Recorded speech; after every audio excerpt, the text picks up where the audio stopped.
The rancher took shelter from the storm. What he found inside the cabin changed his fate. He thought the storm was the worst threat, but something inside the cabin will shock you. Fear, mystery, and a secret no one saw coming. Don't blink, or you'll miss it. The sky roared like a wounded beast, dark clouds swirling above the endless expanse of the prairie. Thunder cracked, slicing through the air with a ferocity that sent a shiver down the spine of anyone who dared to be outside. In the midst of this tumult, a lone figure spurred his horse, a sturdy chestnut named Rusty, through the gathering storm. The rancher, Nathaniel, Nate, Harper, had been out on the northern range, tending to his cattle when the first drops of rain began to fall. Now, as the storm grew ever more violent, he felt a primal urgency to find shelter. "Just a little further," he murmured to Rusty, his voice barely audible above the howl of the wind. The horse snorted, its hooves pounding against the muddy ground, while Nate's heart raced in rhythm with the storm's fury. He had weathered many tempests in his 35 years, but this one felt different, deeper, more dangerous. He spotted a cabin in the distance, its silhouette a dark promise against the wild backdrop of nature's wrath. It was a ramshackle structure, worn by years of neglect, yet it stood firm, defiant against the elements. As they neared, Nate's heart sank at the sight of the half-open door, creaking ominously in the wind. He dismounted and stepped inside, shaking off the rain like a dog. The interior was dimly lit, the air thick with the scent of damp wood and dust. It was a small space, cluttered with remnants of a lifelong abandoned, tattered blankets, rusted tools, and an old rocking chair that creaked softly as the wind brushed through the cracks in the walls. It was a world frozen in time, whispering stories of its former inhabitants. But Nate was not here to ponder the past. He leaned against the wall, catching his breath as the storm raged outside. The cabin offered a semblance of safety, a brief respite from the chaos of the world. He closed his eyes, listening to the rain drum against the roof, his heart gradually calming as the thunder rolled further away. Then he heard it, a faint sound, like a soft whimpering. His eyes snapped open, and he strained to listen. The noise came again, a fragile plea drowning in the storm's ferocity. Nate's instincts kicked in. He moved cautiously through the cabin, each step echoing in the stillness. The sound grew louder, guiding him to the back corner, where a shadow lay huddled beneath a pile of rags. As he kneeled down, a pair of frightened eyes met his own. They belonged to a girl no more than 8 or 9, her face streaked with dirt and tears. She looked up at him, a wild mixture of fear and hope reflected in her gaze. "Please," she whispered, her voice barely rising above the storm. "Help me." Nate's heart clenched at the sight of her. "What happened?" he asked gently, his voice a soft balm in the chaos. "They took my horse," she choked out, her small frame shaking. "I ran, but the storm, I thought I'd die out there." A rush of adrenaline coursed through Nate. The world outside was perilous, and the girl was all alone. He couldn't leave her here. He couldn't abandon her to the storm. But the thought of facing whatever had taken her horse sent a pang of dread through him. He was just a rancher, a man of the land, not a hero. But then he saw the raw fear in her eyes, fear that mirrored his own childhood memories of being lost and alone in the vastness of the West.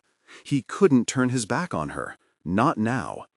"All right," he said, determination igniting within him. "We'll find your horse together. But first, we need to wait out the worst of this storm." The girl nodded, her expression softening slightly as relief flickered in her eyes. "Thank you," she whispered, her voice barely above a breath. As they settled into the cabin, Nate took off his soaked hat and placed it on the table, his mind racing. He had heard stories of bandits roaming the prairies, ruthless men who would steal anything from a rancher's livestock to a child's dreams. But there was something deeper at stake here, something more significant than mere thievery. He glanced at the girl, who had curled up in the corner, her small frame almost disappearing into the shadows. She looked so fragile, yet there was a fire in her spirit that resonated with him. It reminded him of his own struggles, of the countless times he had fought to keep his ranch alive against the odds. Nate felt a flicker of hope. Maybe this was why he had come to this cabin, why the storm had driven him here. Perhaps he was meant to protect her, to stand against the darkness that threatened to consume them both. As the rain lashed against the cabin, he began to tell her stories, tales of brave cowboys and fierce battles, of the wild beauty of the West that had shaped his life. She listened intently, her eyes widening in wonder, momentarily forgetting her fear. The cabin, once a place of despair, transformed into a sanctuary of shared dreams and whispered hopes. But as the storm howled outside, Nate knew their time was limited. The bandits would not wait for the rain to stop. The world outside was still a dangerous place, and the girl needed him to act, not just as a protector, but as a man willing to risk everything for the sake of another. He took a deep breath, feeling the weight of the choice before him. He could turn back, could leave her here and ride out into the storm alone, but something deep within him resisted. He had always believed in the strength of compassion, in the idea that even in the harshest of worlds, kindness could prevail. He stood up, the decision made. "We'll find your horse, kid. Together." The storm was far from over, but within the walls of that cabin, a bond was forged, a promise of bravery and sacrifice that would change both their fates forever. Little did he know that this act of compassion would lead them on a path filled with unforeseen challenges, testing their resolve and illuminating the brutal beauty of the world they inhabited. Chapter 2. Chapter 2. The wind howled like a banshee outside, rattling the weathered boards of the cabin. Nate glanced toward the door, its hinges creaking ominously as the storm raged on. He could almost feel the icy breath of the tempest creeping through the cracks, a stark reminder that the world beyond this fragile sanctuary was a wild and unforgiving place. His heart raced, not just from the storm, but from the weight of the promise he had made to the girl. Do you think they'll come back?" she asked, her voice barely rising above the tumult outside. It was a fragile sound, like the whisper of a feather drifting through the wind. He turned to her, taking in the wide, terrified eyes that peered up at him from beneath her tangled hair. "Who? The bandits?" Nate murmured, kneeling to her level, his rugged face softened by concern. "I reckon they're too busy making trouble elsewhere. They won't be looking for you right now." She hugged her knees, her small frame trembling. "But what if they find me?" Nate's heart clenched at the fear in her voice. He reached out, brushing a strand of hair behind her ear, a gesture that felt both foreign and instinctual. "You're safe here, darling. We'll wait out the storm, and then we'll go looking for your horse, I promise."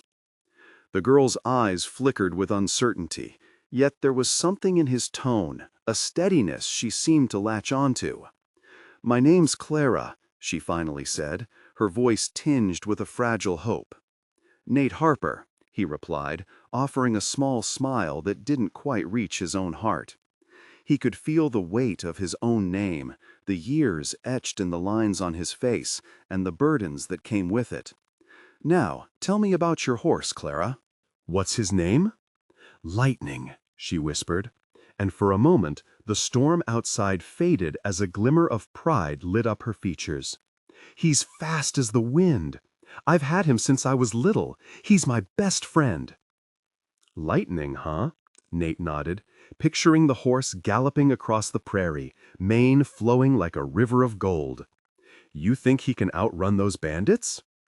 Clara's chin jutted out defiantly, a spark igniting in her eyes. "He can outrun anyone! He just needs me to find him." Nate felt a warmth spread through him, a flicker of strength igniting against the backdrop of the storm.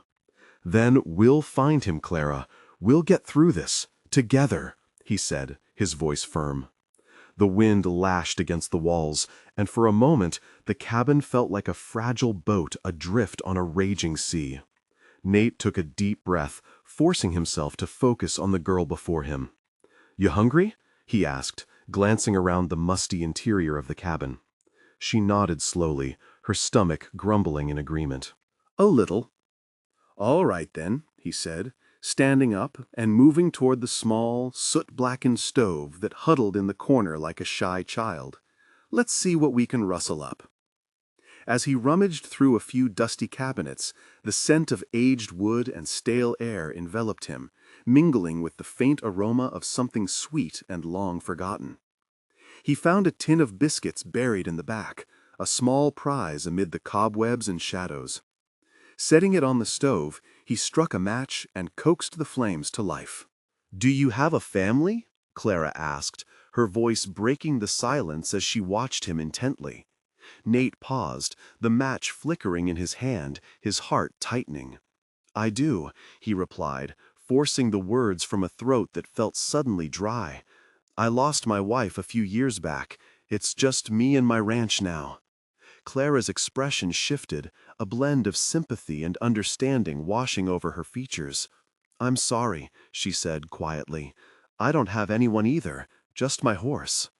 "Sometimes that's all you need," Nate said, stirring the pot as the biscuits warmed. "But family comes in all shapes and sizes. You got a bond with that horse of yours, don't you?" She nodded, a small smile breaking through her sadness. "He understands me. When I'm sad, he makes me feel better." Nate couldn't help but admire the resilience in her spirit, a flicker of light in the darkness surrounding them. "Maybe we can find some more folks for you to be with once we get you home, folks who can look after you." "Like a new family?" "Just like that," he said, forcing a smile despite the ache in his chest. The idea of her being alone in the world gnawed at him. "But first, we gotta get through this storm." Just then, a thunderous crack shattered the air, and the cabin trembled. Clara jumped, her eyes wide with fear. Nate moved closer, kneeling beside her again. "It's just the storm, Clara. It can't get in here, not while we're together," he reassured her, though he felt the tremors of his own anxiety. Clara leaned into him slightly, the warmth of her small body bringing a strange comfort. "What if the bandits come? What if they're out there right now?" Nate swallowed hard, the tension coiling tighter in his gut. "Then we'll outsmart 'em. You and me, we'll be like a pair of hawks. We'll watch for 'em and make sure they don't find us." The biscuits finished warming, and he handed one to Clara. She took it with both hands, her fingers brushing against his calloused palm, and he felt a surge of protectiveness swell within him. "Thank you," she murmured, nibbling at the biscuit with a tentative smile. He watched her as she took small bites, the way she savored each crumb, and something deep within him shifted. This little girl, frightened and alone, was trying to find her footing in a world that had tipped her upside down. He understood that feeling all too well. "You know, it's okay to be scared," Nate said, his voice low and steady. "I've been scared too, but sometimes being scared means we're about to do something brave." Clara looked up at him, her big eyes shining with curiosity. "What's the bravest thing you've ever done?" He chuckled softly, the sound a balm against the tension in the room. "Well, there was this time I had to chase down a bull that had gotten loose. He was a big one, mean as a rattlesnake too. I was scared out of my mind, but I couldn't let him hurt nobody. Had to get him back to the corral." "What happened?" "Let's just say I ended up with more bruises than I'd like to admit," he replied, a wry smile creeping onto his lips. "But I got him back safe, and sometimes that's all that matters." Clara giggled, the sound a sweet melody that cut through the storm's roar. "You're strong, Nate." He shook his head, feeling a flush of warmth at her words. "I don't know about that. I just do what needs doing." "Like finding lightning?" she asked, her serious tone returning. "Just like that," he confirmed, his resolve hardening. Once this storm passes, we'll head out. We'll find him, and I promise you'll be safe." The storm continued its relentless assault, but in that moment, within the walls of the cabin, Nate felt a flicker of hope ignite in the darkness. Together, they would brave whatever came next. And outside, the wind howled like a wild beast, but within, a bond had begun to form. A fragile connection amid the chaos. A promise of courage against the uncertainty that lay ahead. The storm might rage, but in that moment, they were not alone. Chapter 3. Chapter 3. The howling wind outside the cabin turned the prairie into a wild tempest, its angry breath rattling the wooden walls and sending splinters of light through the cracks. Nate glanced at Clara, who sat cross-legged on the floor, her small frame wrapped tightly in the frayed blanket he had found draped over a rickety chair. The flickering light of the lantern illuminated her pale face, casting shadows that danced like specters on the rough-hewn logs. "Are you cold?" he asked, his voice a low rumble, barely rising above the storm's roar. She shook her head, though he could see her shivering. "I'm okay, Mr. Nate. I'm just waiting." Her wide, wary eyes searched his, reflecting a mixture of hope and fear. "Waiting for what?" he asked, though he already knew the answer. He was waiting too, waiting for the storm to pass, for the bandits to disappear into the night, perhaps even for the chance to make things right in both their lives. "For lightning to come back," she said, her voice soft but steady. "He'll find me. He always does." Nate felt a pang in his chest at her conviction. "You really believe that, don't you?" he mused, imagining the proud stallion galloping through the storm, his mane flying like a banner against the dark sky. "You and that horse have a bond, I can see it." Clara nodded, her chin lifting defiantly as if daring the storm to prove her wrong. "He's my best friend. He won't leave me behind." Nate admired her spirit. It reminded him of his own childhood, of days spent running wild across the fields, unburdened by the heaviness of adult responsibilities. But the harsh realities of life had a way of creeping in, like the storm that now battered the cabin, relentless and unforgiving. As thunder rumbled ominously overhead, Nate stood up, stretching his weary limbs. "We should do something while we wait. Can you keep an eye out for the bandits?" Clara's eyes widened. "You mean, like, look out the window?" "Just for a moment," he replied, moving toward the narrow window, its glass cracked but still intact. "If you see anyone, holler, all right?" She nodded, the determination in her gaze sparking something warm in Nate's heart. He crouched down beside her, an instinctive, protective stance, ready to shield her from whatever danger lurked outside. As the wind howled, Clara pushed herself up to peer through the grime-coated pane. The prairie was a swirling mass of sand and rain, tendrils of darkness wrapping around the cabin like fingers gripping a throat. "I can't see anything," she said, disappointment edging her words. "Good. Let's hope it stays that way," Nate replied, though he couldn't shake the feeling that the worst was yet to come. "But let's keep talking. What do you like to do, Clara? Besides riding horses, I mean?" She turned her head, the faintest smile breaking through her anxiety. "I like to draw. I have a whole book of pictures at home. I draw lightning a lot." Nate chuckled softly, picturing her tiny hands diligently sketching the stallion. "I'd like to see those someday." "But you're not coming back to my home," she said, her voice tinged with sadness. "You'll go find lightning and leave me." The weight of her words hung heavy in the air. Nate felt a tightening in his chest. "I'm going to help you, Clara. That's a promise. But once we find your horse, we'll figure out what's next together." "Together?" she echoed, the word tasting sweet on her tongue. It was something she hadn't felt in a long while. "Together," he affirmed, though uncertainty nibbled at his resolve. Could he truly keep that promise? His life was far from simple, and the prairie was not known for kindness. Just then, a loud crash outside jolted them both, like a gunshot in the stillness of the cabin. Clara's eyes widened, and she instinctively pressed closer to Nate. "It's probably just the wind," he reassured her, though the unease in his gut suggested otherwise. He approached the door, heart pounding, and reached for the handle. "Stay here and keep quiet, all right?" Clara nodded, her small frame trembling. With a deep breath, Nate swung the door open, the hinges creaking in protest.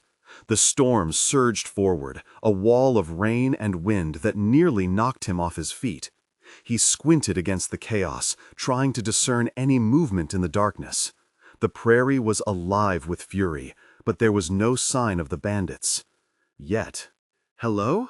he called out, his voice swallowed by the storm. "Is anyone there?" Silence answered him, thick and oppressive. He stepped cautiously outside, scanning the horizon for any flicker of movement. The wind moaned like a wounded creature, and the scent of wet earth filled his lungs. Just as he turned to go back inside, a shadow darted past him, barely visible against the swirling mass of rain. Nate's instincts kicked in, and he lunged forward, adrenaline surging through his veins. "Hey! Stop!" The figure hesitated, then bolted, heading toward the edge of the woods that bordered the prairie. Nate chased after it, his boots sinking into the sodden ground, heart racing with each step.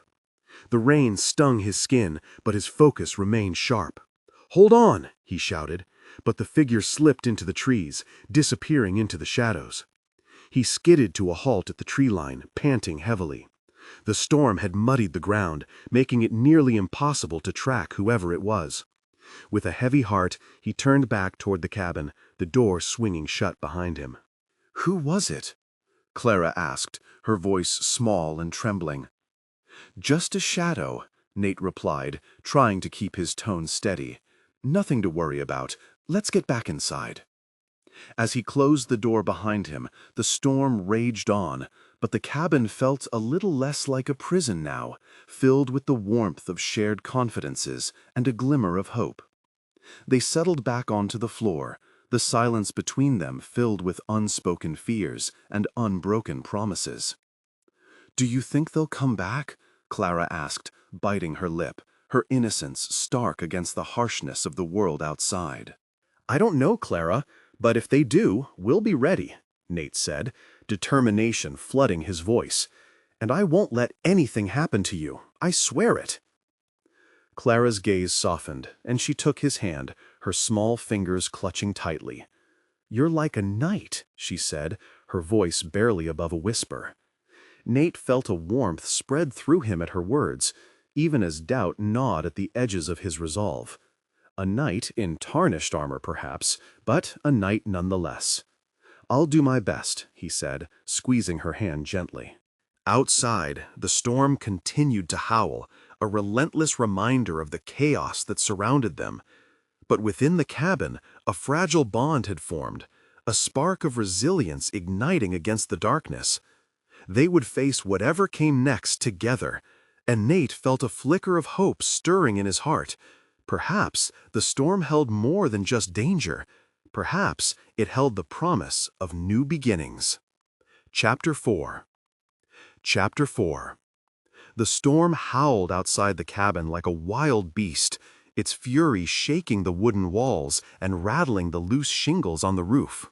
Nate stood at the window, peering into the darkness, his heart pounding in time with the thunder that rolled across the prairie. The rain lashed against the glass, creating a symphony of chaos that seemed to echo his own turbulent thoughts. Clara sat cross-legged on the floor, her small hands clasped tightly around her knees, her wide eyes reflecting both fear and a flicker of hope. "Do you think he'll come back, Mr. Nate?" Clara's voice was barely audible over the storm's din, but it cut through the noise like a knife through butter, pulling Nate's attention back to the girl. He turned from the window, his expression softening as he crouched down to her level. "Who, Clara? The shadow?" She nodded, her curly hair bouncing slightly with the movement. "The man I saw, he looked mean." Nate felt a knot tighten in his stomach. The fleeting glimpse of the figure outside had unnerved him more than he cared to admit. "Maybe he's just passing through, looking for shelter like we are," he said, attempting to reassure her, though the uncertainty lingered in his own mind. "But what if he's not?" Clara pressed, her voice tremulous as she glanced toward the door. "What if he's the one who took Lightning?" The thought sent a chill down Nate's spine, and he had to swallow hard before he spoke again. "We'll find him, Clara. We'll find your horse, I promise." His voice was firm, but he felt the weight of his own promise settle like a stone in his chest. He had no idea what lay beyond those walls, no way to know if the storm was the least of their worries. Clara nodded, though the doubt in her eyes lingered. "I just want to go home," she whispered, her voice quivering, as if the very word home was a fragile thing, easily broken. Nate's heart ached for her. He understood that longing all too well, the aching need for safety, for warmth, for the familiar. "You will, Clara. We'll get through this," he replied, trying to infuse his words with the strength he felt slipping away. He stood up and walked to the fireplace, rubbing the rough stone with his fingers. "This place might not look like much, but it can keep us safe for now." As he turned back to her, the flickering shadows cast by the dying light of the storm danced across her face, illuminating the resolve that flickered beneath her fear. "Can you tell me a story, Mr. Nate? Something about you and your ranch?" she asked, her voice steadying, as if the idea of a story could anchor them amidst the chaos outside. Nate felt a warmth spread through him at her request. "Sure, I reckon I can do that," he said, settling back down beside her. "It's not a grand tale, but it's mine." He began to weave a tale of his ranch, of the sprawling fields that stretched as far as the eye could see, and the cattle that grazed lazily in the sun. He told her about his wife, Leela, her laughter ringing like bells in the morning air, how she would wake him with a kiss and a cup of coffee. Her fiery spirit as vibrant as the wildflowers that dotted their land.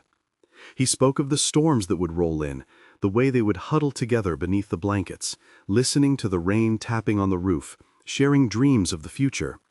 As he spoke, Clara's eyes sparkled with imagination, her fears momentarily forgotten, and for the first time since they had met, a smile graced her lips. "I wish I could see those flowers," she said softly. "I've never seen anything like that."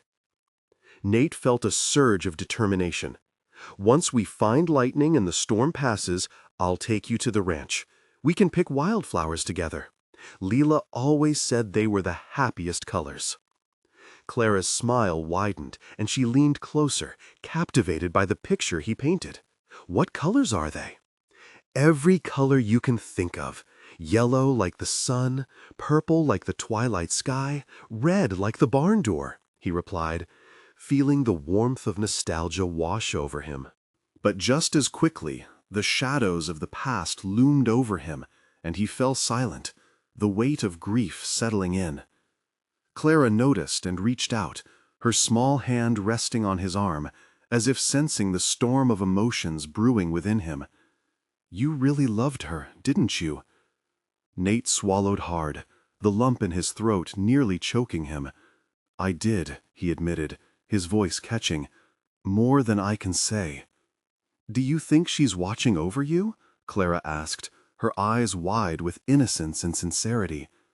Nate looked out the window again, the rain now mingling with the wind in a haunting melody. "I'd like to think so," he said softly.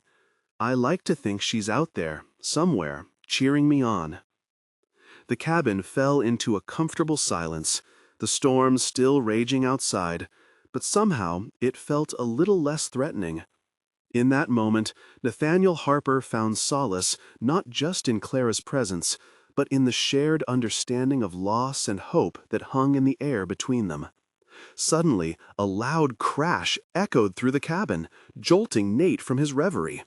The door rattled violently, and the shadows outside seemed to grow darker, more menacing. Nate's heart raced as he shot to his feet. "Stay here, Clara," he instructed, his voice low and steady, though his insides churned with anxiety. "Don't go," she pleaded, her eyes wide and fearful. "What if it's him?" "I'll be right back," he assured her, though he felt the weight of uncertainty pressing on his shoulders. He moved toward the door, the wind howling like a banshee as he pulled it open just enough to peek outside. The darkness was thick, the rain creating a curtain that obscured his vision. He could barely make out shapes moving in the distance, shadows flitting between the trees like phantoms. But then he heard it, a whinny, desperate and familiar. "Lightning!" he shouted, his heart racing as he pushed the door wider, rain lashing against his face. "Clara, it's lightning!" Without waiting for her response, Nate stepped out into the storm, the icy raindrops pelting his skin like tiny needles. He squinted into the darkness, searching for the source of the sound. "Lightning!" he called again, urgency propelling him forward as he fought against the wind.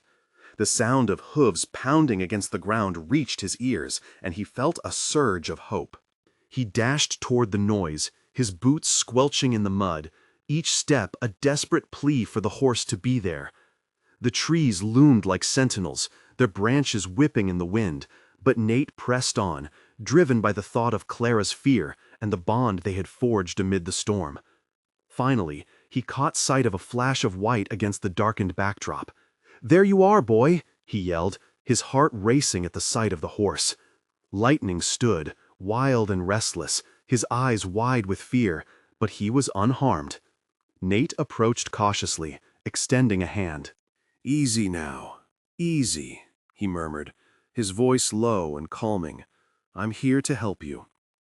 The horse snorted, nostrils flaring, and Nate could see the tension in his muscles. "It's all right, I got you." With steady movements, he reached for Lightning's reins, feeling the warmth of the horse's body against his cold fingers. "Let's get you back to Clara." Just as he secured the reins, a voice cut through the tempest. "Hey, you there!" Nate's heart dropped, and he spun around, the rain blurring his vision. A figure emerged from the shadows, silhouetted by the flashes of lightning that split the sky. The man moved closer, a menacing grin spreading across his face. "Thought you could just take the horse and run? Not so fast, rancher." Nate's pulse quickened, adrenaline coursing through him. "You best turn around and leave, friend," he warned, his voice steady despite the chaos swirling around them. "You don't want to tangle with me." The man laughed, a harsh, grating sound that made Nate's skin crawl. "Oh, I think I do. You're not the only one who's lost things tonight. Hand over the horse, and maybe I'll let you keep your skin." Nate felt the reins slip through his fingers as he stepped protectively in front of Lightning, his heart racing. "You want the horse, you'll have to go through me first." The man's eyes glinted with malice, and the storm raged on, a fitting backdrop to the confrontation that was about to unfold.